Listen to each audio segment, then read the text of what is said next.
사도행전 7장 51절부터입니다. 목이 곧고 마음과 귀에 할례를 받지 못한 사람들아, 너희가 항상 성령을 거스려 너의 조상과 같이 너희도 하는도다. 너의 조상들은 선지자 중에 누구를 핍박하지 아니하였느냐? 의인이 오시리라 예고한 자들을 저희가 죽였고 이제 너희는 그 의인을 잡아 준 자요 살인한 자가 되나니 너희가 천사에 전한 율법을 받고도 지키지 아니하였도다. 아멘. 오늘 저는 이 말씀을 통해서 너희가 실체를 죽였도다. 너희가 실체를 죽였도다. 라고 하는 제목으로 함께 은혜를 나누고자 합니다. 지난주에는 성전에 대한 변증을 하는 스데반의 설교를 우리는 들었습니다. 성전은, 이 지상에 있는 성전은 하나의 모형이었습니다. 구약 교회의 회막이나 또한 성막이나 성전은 하나의 모형이었다. 그런데 그 모형만 붙들고 있지 그 모형을 통해서 실체를 주시고자 하시는 하나님의 언약은 저버리고 또 실체로 오신 참 성전된 예수 그리스도를 부인했다. 라고 이와 같이 스데반은 강하게 설교를 통해서 회개를 촉구했던 것입니다. 그리고 이어서 스데반 집사는 성령의 감동이 되어서 사내들인 공회들을 향하여 51절 말씀 이렇게 외칩니다. 목이 곧고 마음과 귀에 할례를 받지 못한 사람들아 하고 책망하였습니다. 이 점은 모세가 그들의 조상들을 책망한 말이기도 합니다. 신명기 10장 16절로 거슬러 올라가면 그러므로 너희는 마음의 할례를 행하고 다시는 목을 곧게 하지 말라 이렇게 말씀하였던 겁니다. 그러니까 마음의 할례를 받아라, 목을 곧게 하지 말아라. 이 말이 지금 스데반 집사는 이 말씀을 들어서 그대로 사내들인 공회 앞에서 이스라엘을 향해서 이렇게 외치고 있었던 것입니다. 그뿐만 아니라 선지자들의 책망도 성경에 나와 있음을 보게 됩니다. 특별히 예레미야 4장 4절 말씀 보면 너희는 스스로 할례를 행하여 너의 마음 가죽을 베라. 여기 마음 가죽을 베라. 한편 더 올라가고 있습니다. 나 여호와께 속하라. 마음의 가죽을 베내고 여호와께 속하라. 이렇게 외치고 있습니다. 여기 목이 곧다라고 하는 말은 교만을 뜻합니다. 교만이 무엇입니까? 하나님은 교만한 자를 대적하신다고 했어요. 또 교만은 넘어짐의 앞잡이라고 했습니다. 그런데 왜 교만한 자를 대적하고 교만이 넘어짐의 앞잡이라고 이렇게 말했을까요? 이 교만은 하나님 자리를 넘본다라고 하는 뜻입니다. 하나님의 자리에 오른다라고 하는 뜻이에요. 그러니 교만이 얼마나 무서운 것입니까? 하나님은 그래서 교만한 자를 대적하시는 것입니다. 왜? 하나님 자리에 올라오면 그게 무엇입니까? 사단이죠. 그러니 하나님이 대적할 수밖에 없는 겁니다. 그리고 여기 할례라고 하는 말이 나옵니다. 네, 할례라는 말이 나와요. 참 중요한 메시지라고 볼 수가 있습니다. 할례는 마음에 하라. 스데반 설교를 통해서 이렇게 외칩니다. 모세가 또 외친 것도 마음의 할례를 베라. 선지자들도 마음의 가죽을 베내라. 참 똑같은 의미를 말씀하고 있는 것입니다. 어? 이는 인위적인 할례가 아닙니다. 이스라엘 백성들은 다 이스라엘 선민이면 누구든 아브라함의 후손들은 다 할례를 행하라고 하나님께서 명했습니다. 그 할례의 의미가 무엇일까? 부싯돌로 모피를 잘라낸 것만이 할례가 아니라 마음의 할례를 받아라는 것. 모세가 얘기했듯이 이 말은 거듭나야 된다 그 말입니다. 중생되지 아니하면 하나님의 소유가 아니에요. 하나님의 자식이 안 된다 그 말이에요. 하늘 백성이 아니라는 겁니다. 선민이 아니라는 겁니다. 그런데 이들은 마음의 할례를 받지 않았어요. 응? 목이 곱고 할례가 없는 자들은 할례는 받았지만은 저희들은 목이 곧다는 거예요. 오늘날에도 얼마나 많은 신자들이 나는 모태 신앙이다, 세례를 받았다, 이런 것으로 구원을 연결시키려고 합니다. 이것은 하나의 표에 불과한 것입니다. 표. 그런데 진짜 세례는 성령의 세례를 받아야 된다는 겁니다. 성령의 세례를 받아야 거듭나는 겁니다. 그런데 모태신앙이라고 해서 그게 바로 신자냐? 아니면 거듭나지 아니면. 거듭남이라고 하는 것은 개개인입니다. 아무리 부모의 신앙의 줄기를 통해서 이 땅에 왔다 할지라도 그도 한 개체로서 거듭나야 되는 것입니다. 거듭나지 아니하면 하나님 나라에 누구도 들어갈 수 없다. 즉 하나님 나라를 기업으로 받을 수가 없다는 얘기입니다. 그렇다면 하나님 자식이 될 수 없다는 얘기죠.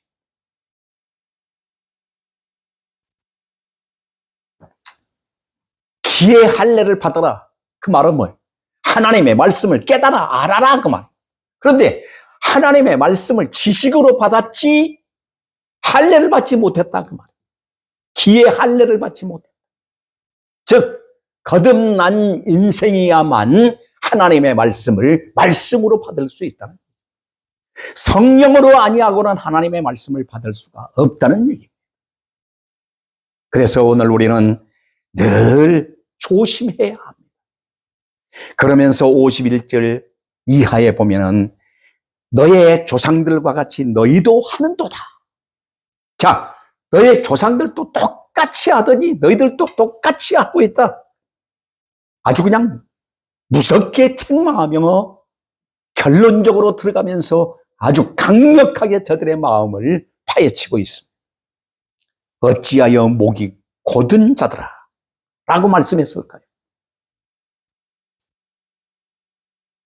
모세가 광야에서 뱀을 든 것 같이 인자도 들려야 하리니 하시니 높이 십자가에 달린 그분 예수 그리스도를 쳐다보지 않았다는 얘기입니다. 쳐다보지 않았다는 말은 그분을 진짜로 메시아로 받아들이고 믿지 않았다는 얘기입니다. 그래서 목이 곧은 자들이라. 귀가 있어도 깨닫지 못한 자들이 귀에 할례를 받지 못한 자들이라고 이렇게 강력하게 수술대 위에 올려놓고 수술하고 있는 겁니다. 그리고 또 한 가지 중요한 메시지를 전하고 있습니다. 뭐라고 말합니까? 51절 중반절에 보면 너희가 항상 성령을 거스렸다. 성령을 거스렸다는 것은 무엇을 의미할까요? 이 말은 무서운 말씀입니다. 얼마나 무서운 말씀인지 우리는 좀 이 말씀 속에서 깊이 생각해 보아야 될 것입니다. 소극적으로는 목이 곧고 마음의 할례를 받지 못한 그 상태에 머물러 있는 것이 아니라 적극적으로 성령을 거스렸다는 것은 사함을 받지 못한 죄를 범했다는 얘기입니다. 누가복음 12장 10절 말씀에 누구든지 말로 인자를 거역하면 사함을 받으려니와 성령을 모독한 자는 사함을 받지 못하리라. 이 모독하다는 말은 회방한다는 말입니다. 회방한다는 말은 성령의 역사를 부인하는 자다라는 그 말입니다. 그러니까 얼마나 무서운 죄입니까?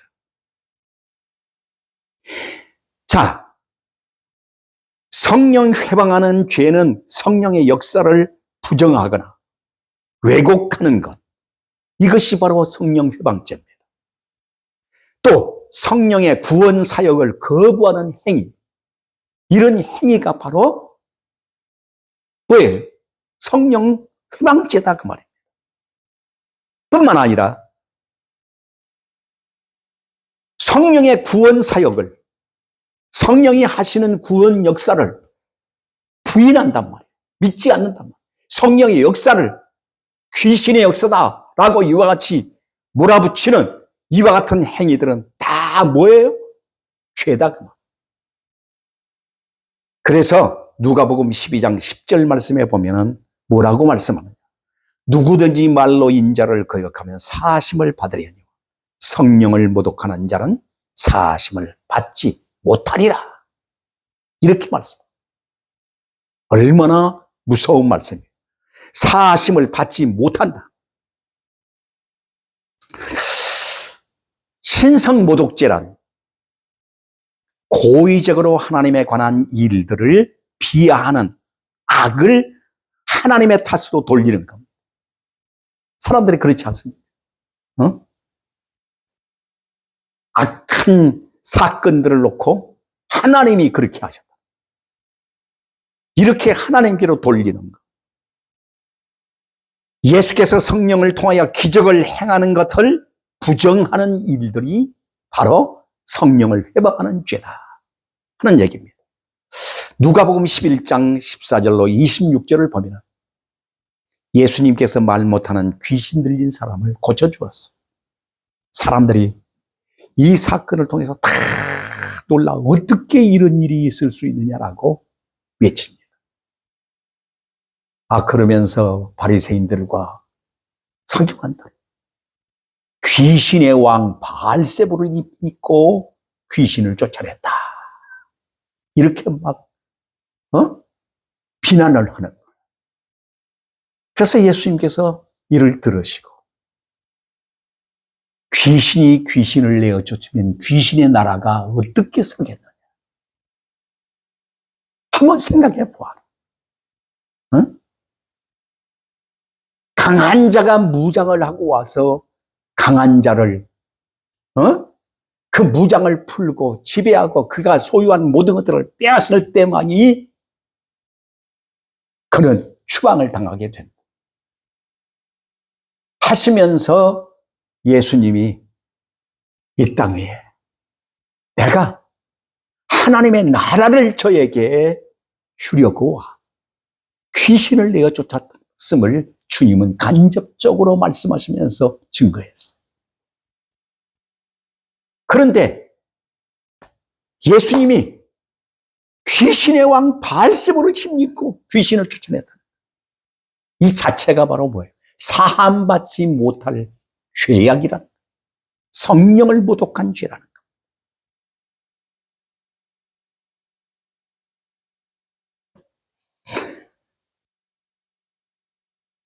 이를 부정하는 것이 바로 성령 회방죄다 하는 것을 우리는 기억해야 할 것입니다. 여기서 성령을 거스르는 사실을 세 가지로 요약하고 있는데, 첫째로 보면 너의 조상들은 선지자 중에 핍박하지 아니하는 선지자가 있었느냐? 선지자들을 다 핍박했다. 히브리서 11장 보면은 선지자들을 어떻게 죽였어요? 불로 태워 죽이고 톱으로 켜 죽이고 톡을 쏘게, 또 그들이 광야에 먹지 못하고 줄이고 짐승에게 뜯겨 죽이고, 이런 모든 다 핍박을 받아. 왜 그랬어요? 오실이라고 하는 메시아를 증거했기 때문이다.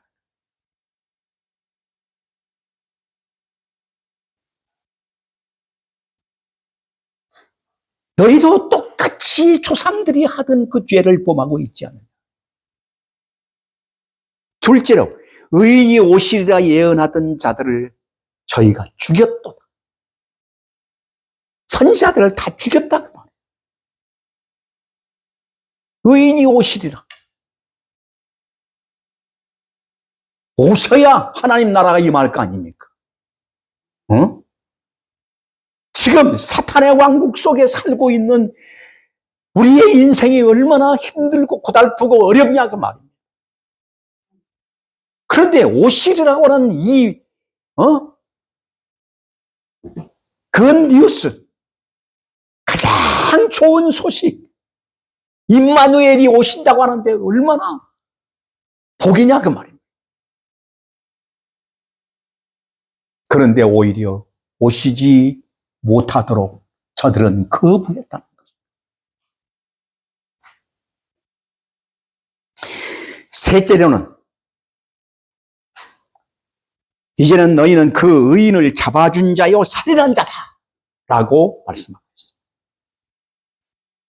그 오신 참 선지자요, 참 메시아요, 참 왕이시요, 참 그리스도이신 그분이 오셨는데 너희는 잡아 죽인 자요, 살인한 자들이다. 어쩌면 그렇게 손과 발이 척척 맞아 조상 대대로 너희가 아직도 회개치 않고 성령을 회방하느냐 라고 외친 것입니다. 스데반의 진술에 의하면 선지자들이 핍박을 받게 된 이유는 의인이 오시라고 예고했기 때문이라는 겁니다. 얼마나 안타깝습니까? 그리고 사도들과 성도들도 예수 그리스도가 오시리라고 한 그 증거 때문에 그리스도를 위하여 핍박을 받았다라고 증언하고 있다는 말씀에 우리는 귀를 기울여야 합니다. 히브리서 11장 26절에 모세가 받은 능력도 그리스도를 위하여 받는 능력이었다고 말씀합니다. 그렇습니다. 신구약을 막론하고 모든 대적자들의 대적은 구속의 주인이신 그리스도를 대적한 것입니다.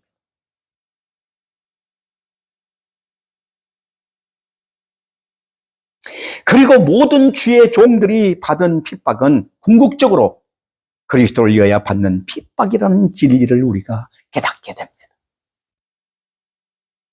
그래서 기독교 역사는 핍박의 역사입니다. 오고 세대 속에 얼마나 무지한 핍박이 있었습니다. 그것은 예수를 안 믿는 자들의 핍박보다도 믿는다고 하는 가증한 거짓 증인자들에 의해서 핍박을 더 받았던 겁니다. 선지자들이 누구에게 핍박을 받았습니까? 이방인들이 아닙니다. 도리어 이방인들은 선지자들을 높였습니다. 그런데 유대인들이 선지자들을 핍박하고 죽였던 것입니다.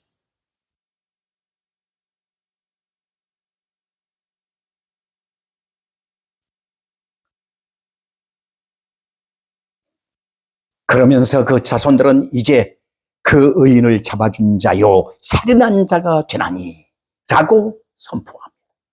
이 설교야말로 히브리서 4장 12절에 나타난 말씀대로 좌우에 날선 검보다 예리하고 혼과 영과 및 관절과 골수를 찔러 쪼개는 설교였습니다.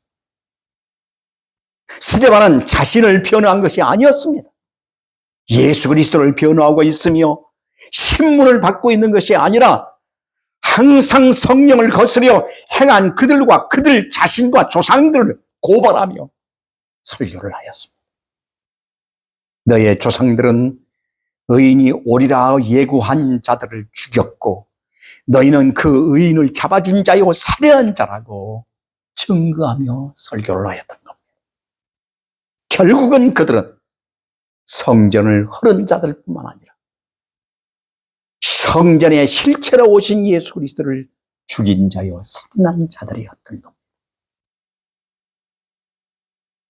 나를 신성모독죄로 너희가 신문하고 있으나 내가 아니요 바로 너희가 신성모독죄를 저지른 장본들이다 라고 회개를 촉구합니다.